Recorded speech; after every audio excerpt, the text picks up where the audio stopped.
You know you're basically the family disappointment, right? My older sister Catherine said, swirling the wine in her glass at our mother's 60th birthday dinner, loudly enough that half the table heard her. I mean, I don't say that to be cruel. It's just, look at us. I've got my MBA, Derek's finishing his residency, and you're, what, still doing the plumbing thing?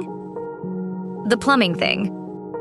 4 years of apprenticeship, a master plumber's license I'd earned at 20, and a business I'd built from a single work van into a company with 6 employees, reduced to the plumbing thing, delivered with the specific condescension Catherine had perfected over a lifetime of being the family's designated academic star. I smiled and said, something like that, because arguing with Catherine at a birthday dinner had never once, in 22 years, changed her mind about anything, and because some part of me had genuinely stopped expecting it to. What Catherine didn't know, sitting there in her tailored blazer, still 18 months from finishing her MBA and still, as far as I was aware, not employed anywhere beyond a part-time internship, was that my plumbing thing had crossed 6 figures in net profit the previous year, that I owned my work van outright, plus 2 additional company vehicles, that I'd just put a down payment on a small commercial building to house my growing business permanently, rather than continuing to operate out of a rented garage bay. She didn't know, because I'd stopped telling my family anything about my business years earlier, after watching every previous update get met with polite, distracted nods before the conversation redirected, predictably, back toward whatever Catherine or Derek was currently accomplishing. I want to tell you exactly how I built that business, and exactly what happened 4 months later, when a genuine plumbing emergency at Catherine's own newly purchased condo forced her to call an emergency service line, and got connected, by pure coincidence, directly to me. My name is Maddie. I'm 22 years old, and I'm the youngest of 3 children in a family that has, for as long as I can remember, operated according to a fairly rigid, unspoken hierarchy of achievement. My sister Catherine, 27, was the first in our family to attend a genuinely prestigious university, graduating with honors before immediately pursuing an MBA, a trajectory our parents discussed with visible pride at every family gathering, every holiday, every casual conversation that touched even tangentially on career or education. My brother Derek, 25, followed a similarly celebrated path, pre-med, then medical school, currently in his 2nd year of a competitive surgical residency, a trajectory our parents discussed with, if anything, even greater pride, given the additional cultural cachet that comes with my son, the doctor, as a specific, recognizable family bragging point. And then there was me. I struggled, genuinely, in a traditional academic environment throughout my childhood, not from any lack of intelligence, but from what I'd eventually come to understand, well into adulthood, was a learning style that simply didn't align well with conventional classroom instruction. I was a hands-on learner in a family and a broader educational system that heavily privileged the kind of academic, theoretical intelligence Catherine and Derek both possessed in genuine abundance. I want to be fair to my parents, and to Catherine and Derek, in describing this dynamic. I don't believe any of them set out deliberately to make me feel like the family's designated underachiever. But the cumulative effect of years spent in a household that measured worth almost entirely through traditional academic and professional prestige left me, by my late teens, with a fairly clear understanding of exactly where I ranked in my family's implicit hierarchy of accomplishment. I discovered plumbing almost by accident during my junior year of high school, through a vocational elective I'd signed up for, partly out of genuine curiosity, and partly, I'll admit, as a low-stakes alternative to a more academically demanding elective I dreaded. I want to describe the specific experience of that first vocational class, because I think it matters for understanding exactly how transformative it felt after years of struggling to find genuine engagement in traditional academic subjects. For the first time in my educational experience, I found myself genuinely excited by the material, the logic of water systems, the satisfaction of diagnosing and solving a concrete, physical problem, the immediate, tangible feedback of watching a repair actually work, rather than waiting weeks for a graded essay to tell me whether I'd understood something correctly. My vocational instructor, a semi-retired master plumber named Frank, who taught the class as a kind of community service to the local trade, recognized something in my aptitude relatively quickly, encouraging me to consider a formal apprenticeship program rather than the traditional 4-year college path most of my peers were pursuing. I want to be honest that bringing this idea home to my parents generated a reaction that, in hindsight, set the tone for years of subsequent family dynamics around my career choice. My mother's response was carefully diplomatic, but unmistakably disappointed. Questions about whether I'd really thought this through. Gentle suggestions that I could always try college first, and consider trade work as a fallback if academics didn't work out. My father, somewhat more direct, asked whether I understood that plumbers don't exactly have the same kind of future as the paths Catherine and Derek were pursuing. I enrolled in a formal plumbing apprenticeship program immediately after high school graduation, a 4-year path combining structured coursework with paid, supervised on-the-job training under a licensed master plumber. A path that, I want to note directly, required genuine, sustained discipline and technical competence, contrary to the dismissive assumptions I frequently encountered from people who imagined trade work as simply the default path for students who couldn't handle a more rigorous academic track, and contrary to the additional, gendered assumptions I regularly encountered as one of the only women on most job sites I trained on. I want to describe the actual structure of this apprenticeship, because I think the specificity matters for understanding exactly what I was building toward during the years my family largely dismissed as not really doing anything, compared to Catherine's and Derek's more traditionally prestigious educational paths. The apprenticeship required roughly 2,000 hours of supervised, hands-on training annually, alongside structured classroom instruction covering plumbing codes, safety regulations, blueprint reading, and increasingly complex technical systems. I earned a modest but genuinely livable wage throughout the apprenticeship, considerably more than many of my peers pursuing traditional 4-year degrees were earning through part-time campus jobs, while simultaneously accumulating zero student debt, a detail that would prove increasingly significant as the years progressed. By my 2nd year of apprenticeship, I developed a genuine specialization in complex residential and light commercial systems, working under a master plumber, Gary, who ran a small but well-respected local plumbing company and who, unlike much of my own family, recognized and actively cultivated my growing technical competence, never once treating my gender as relevant to my capability on a job site. I completed my formal apprenticeship and earned my journeyman plumber's license at 20. Roughly the same age Catherine was finishing her undergraduate degree and beginning to discuss MBA programs with our parents at increasingly elaborate family celebrations. I want to describe, honestly, the specific contrast in how these two milestones were treated within my family. Catherine's undergraduate graduation generated a genuine celebration, a dinner at an upscale restaurant, gifts, extensive conversation about her promising future. My journeyman license, earned through 4 years of genuinely demanding technical training and supervised work, generated, at most, a brief acknowledgement during a routine family dinner, quickly followed by conversation redirecting toward Catherine's upcoming MBA applications. I don't share this comparison out of simple resentment, though I'll admit it stung considerably at the time. I share it because I think it matters for understanding exactly why I eventually stopped sharing detailed updates about my career progress with my family, a pattern that would directly set up the specific dynamic at that birthday dinner years later. I worked for Gary's plumbing company for roughly 18 months after earning my license, continuing to build technical expertise and, increasingly, developing an interest in the business side of the trade, pricing structures, customer acquisition, the specific operational challenges of running a genuinely successful small plumbing company. An interest Gary, recognizing my growing engagement, actively encouraged by involving me in increasingly substantial aspects of his own business operations. I made the decision to start my own plumbing business at 21, roughly 18 months after earning my license.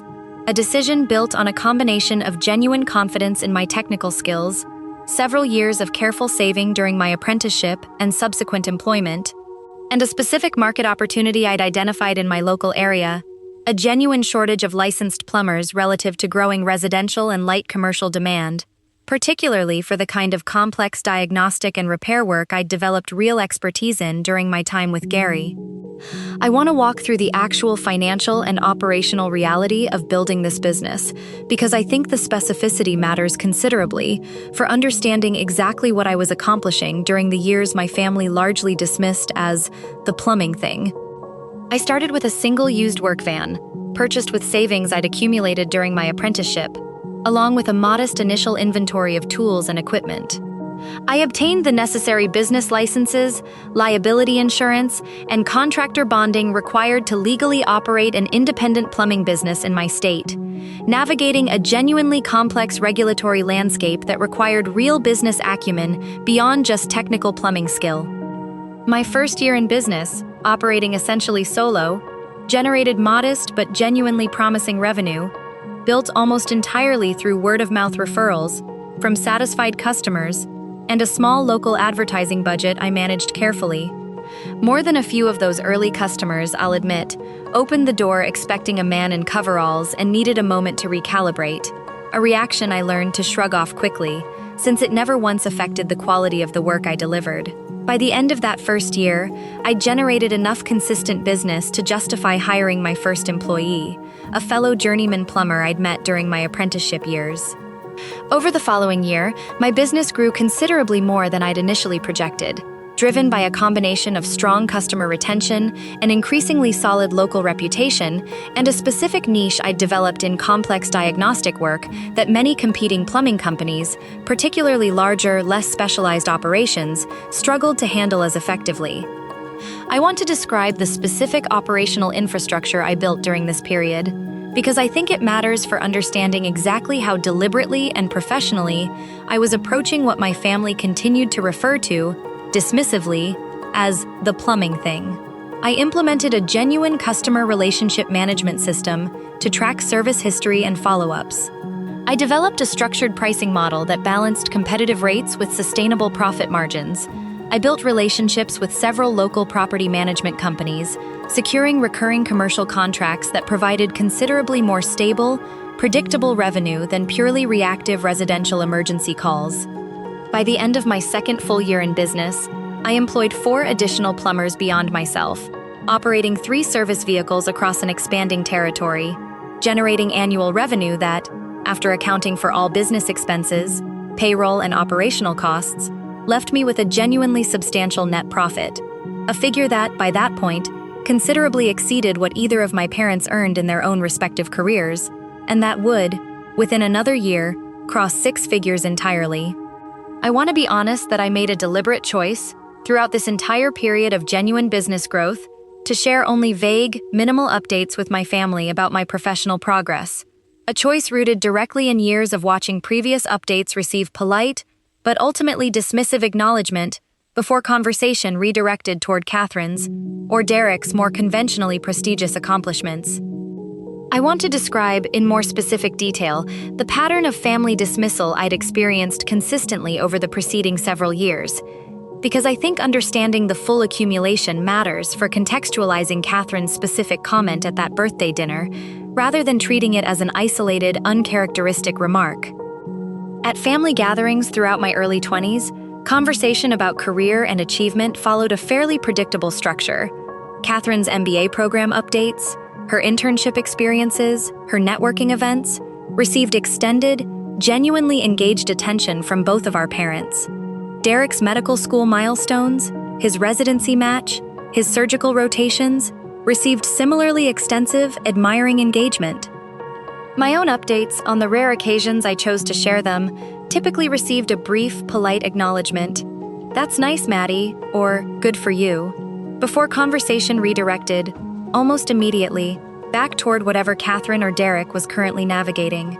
I don't believe this redirection was deliberately cruel or calculated on my parents' part. I believe it reflected a genuine, if unexamined, hierarchy of what kinds of achievement they considered worthy of extended discussion, a hierarchy shaped by their own values and, likely, their own social environment, where advanced degrees and prestigious careers carried considerably more currency than trade business ownership, regardless of the actual financial or professional substance underlying each path.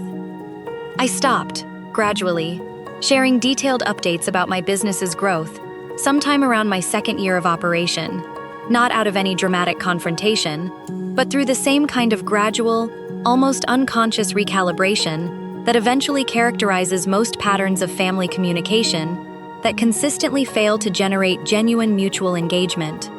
I want to address Catherine's specific role in this broader family dynamic, because I think her particular pattern of dismissiveness toward my career deserves more direct examination than simply folding her into our parents' more general hierarchy of achievement.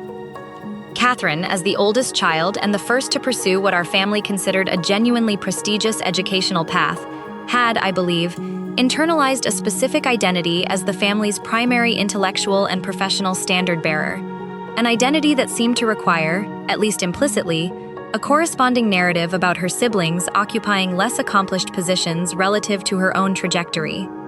This dynamic manifested most directly in Catherine's specific comments about my career over the years, comments that went beyond our parents' more passive dismissiveness into something closer to active, if often couched in humor, condescension.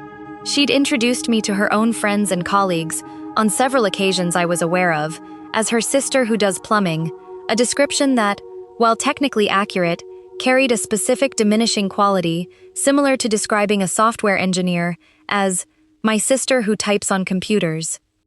I want to be fair to Catherine by acknowledging that some of her behavior likely stemmed from genuine anxiety about her own position and identity within our family and broader social circles.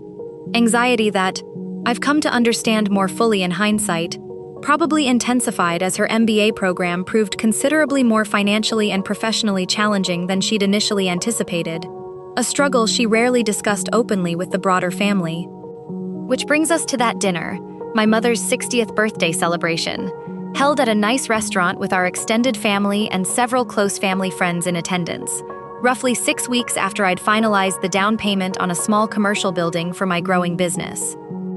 Conversation throughout much of the dinner followed the familiar pattern. Extensive discussion of Catherine's MBA progress, extensive discussion of Derek's residency rotations, brief, polite acknowledgement of my presence without any particular engagement with what I'd actually been building professionally. About halfway through the meal, during a lull in conversation, my mother asked, somewhat generically, how the plumbing thing was going for me. I offered a brief, similarly generic response. Good, staying busy, genuinely not intending to open up a detailed conversation, given the established pattern of minimal engagement I'd come to expect. It was at this point that Catherine, already several glasses of wine into the evening, made the comment that opens this story. You know you're basically the family disappointment, right? I mean, I don't say that to be cruel. It's just, look at us. I've got my MBA, Derek's finishing his residency, and you're, what, still doing the plumbing thing?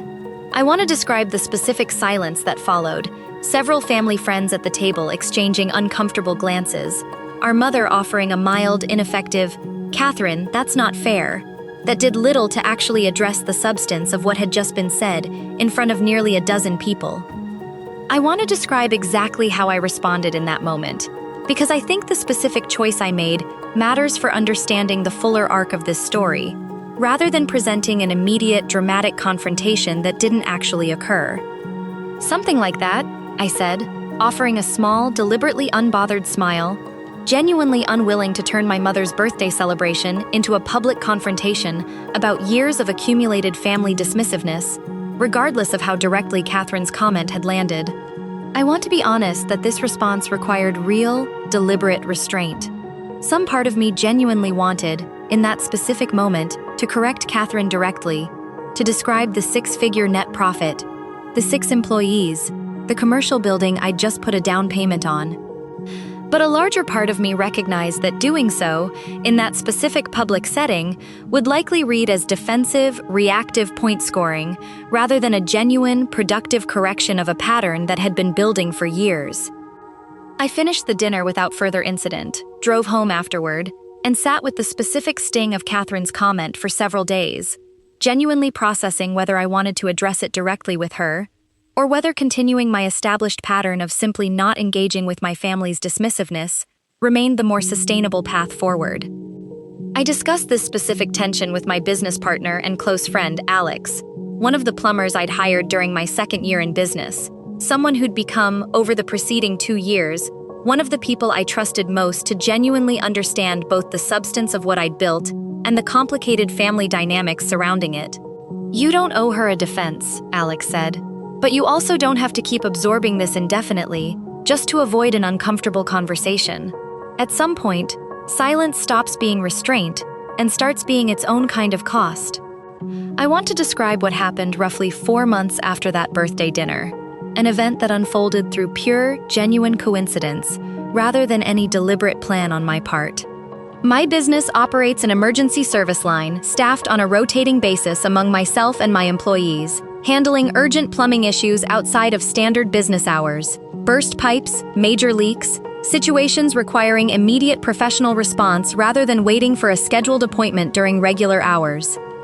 I happened to be the technician on call one Tuesday evening when our emergency line received a call from a customer describing a significant water leak affecting a recently purchased condominium unit.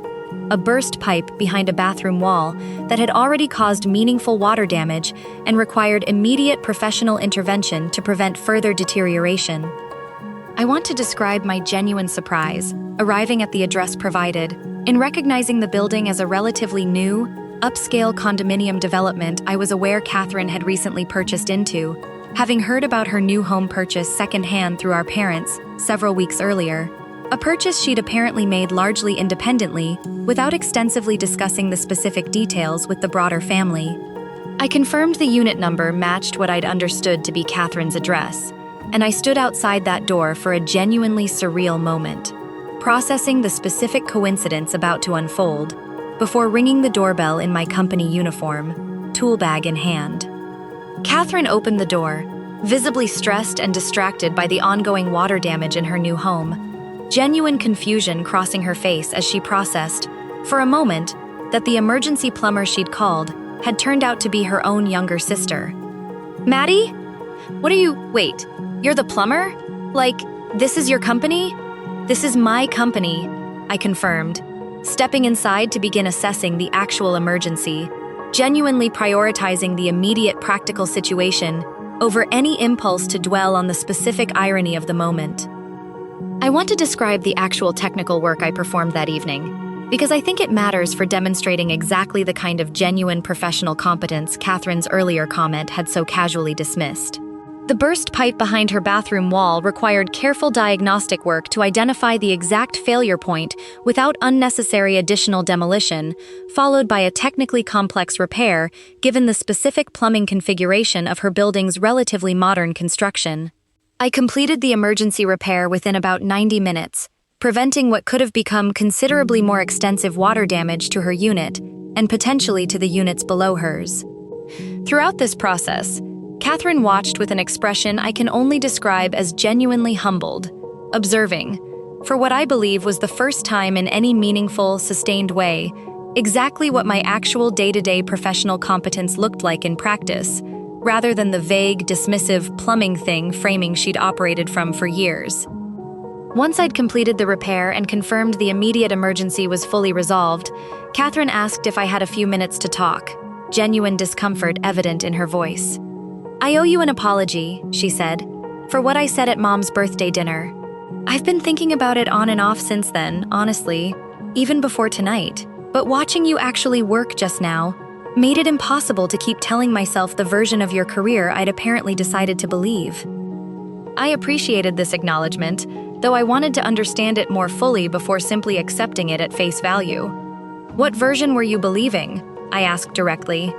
"I think," Catherine said slowly, "that I'd built this whole narrative in my head where trade work was just simpler somehow, less impressive, less complicated, less worthy of the same kind of respect I expected for my own path.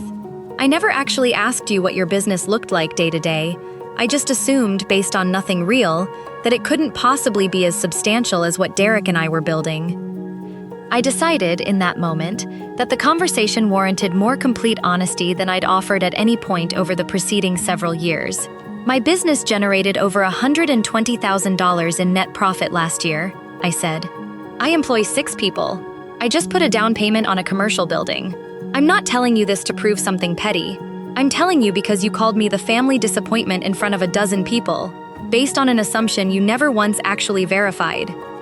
Catherine's face, upon hearing the actual financial specifics of my business, shifted through genuine shock, an expression that told me, clearly, she genuinely had no idea of the actual scale of what I'd built. 120,000, she repeated. Maddie, I'm still in my MBA program. I don't even have a full-time job yet. I've been living off loans and a part-time internship stipend for 2 years. I want to describe the specific significance of this admission, because I think it reveals something important about the broader family dynamic at play in this story. Catherine, despite pursuing what our family considered the more prestigious, more legitimate educational and professional path, was, at that specific point in her life, financially considerably less stable and less successful than the sister she'd publicly called the family disappointment just 4 months earlier. I had no idea, Catherine said, sitting down slowly on her own couch, visibly processing several difficult realizations simultaneously. I think I've spent years assuming that because my path looked more traditionally impressive, on paper, it was automatically more successful, without ever actually comparing the real, practical substance of what either of us had actually built. I don't need you to feel bad forever, I told her, genuinely meaning it. But I do need you to understand that the specific comment you made at Mom's birthday, in front of everyone, wasn't just an offhand joke. It reflected years of a pattern where my actual accomplishments were treated as inherently less significant than yours or Derek's, based entirely on the type of work, and honestly, I think, at least in part, on what a woman doing that type of work was assumed capable of, rather than any genuine comparison of substance. Catherine, to her genuine credit, didn't let this conversation remain private between the two of us. She brought up the incident directly with our parents about 2 weeks later, during a family dinner I wasn't present for but that she relayed to me afterward in detail. According to Catherine's account, she'd directly acknowledged to both our parents the specific comment she'd made at the birthday dinner, along with the actual financial reality of my business that had come to light through the emergency repair coincidence. She described our parents' reaction as genuinely surprised, neither of them having any clearer picture of my business's actual scale and success than Catherine had possessed before that emergency repair. My mother called me directly a few days later, her voice carrying a genuine, if somewhat overdue, curiosity about my career that felt different from years of polite but minimal engagement. I think your father and I owe you a real conversation, she said, about how we've engaged with your career compared to Catherine's and Derek's over the years. I don't think we handled that fairly, and I'd like to actually understand what you've built, if you're willing to share it with us properly this time. I appreciated this opening, genuinely, though I want to be honest that I approached it with some measured caution, given years of previous updates receiving minimal engagement before conversation redirected elsewhere. My parents hosted a dinner about a month later, specifically framed, this time, around actually understanding my business in detail, a genuinely different dynamic from years of birthday dinners and holiday gatherings where my career received brief, passing acknowledgement before conversation moved elsewhere. I walked my parents and Catherine through the actual structure of my business during this dinner, the apprenticeship process, the specific technical specialization I'd developed, the operational infrastructure I'd built, the financial trajectory from a single-used work van to a 6-employee company generating 6-figure annual profit. I want to describe genuinely engaged, curious questions from both of my parents throughout this conversation, a specific quality of engagement I hadn't experienced from them regarding my career in years, if ever. Derek, though not present for this specific dinner given his residency schedule, called me separately about a week later, having heard the full story from our parents. I think I've been guilty of some of the same assumptions Catherine had, he admitted.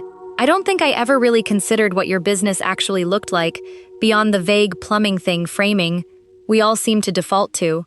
I'm sorry for my part in that, even if it was more passive than what Catherine said directly.